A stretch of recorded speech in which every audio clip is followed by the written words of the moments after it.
అందరికీ praise lord. ఫిబ్రవరి 26 ఈరోజు దేవుని వాగ్దానము.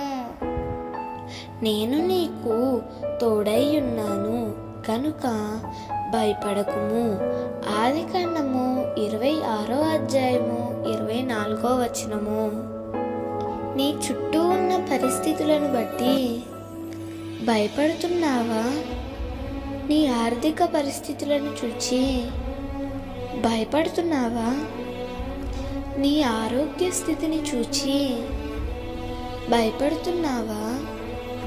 దేవుడు నీతోనే చెప్తున్నాడు, నీవెన్నడూ భయపడవద్దు, నేను నీకు తోడుగా ఉన్నాను.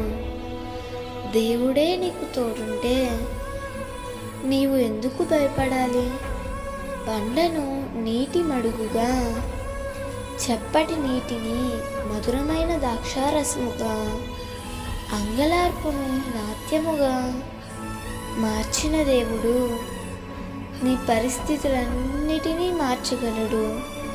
నీవెన్నడూ కృంగిపోవద్దు. విశ్వాస జీవితంలో వెనుదిరగవద్దు. దేవుని యందు విశ్వాసం ఉంచి ముందుకు సాగిపో. ఆయనే సమస్తమును సమకూర్చి మేలుకరంగా జరిగించును.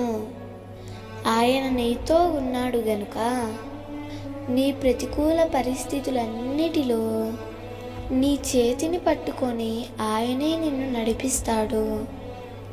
అందుకే భయపడక దేవుని హస్తపు నీడలో ధైర్యంగా ముందుకు సాగిపో. దేవుడు ఈ వాగ్దానము నీ జీవితంలో నిశ్చయముగా నెరవేర్చునుగాక. ఆమేన్.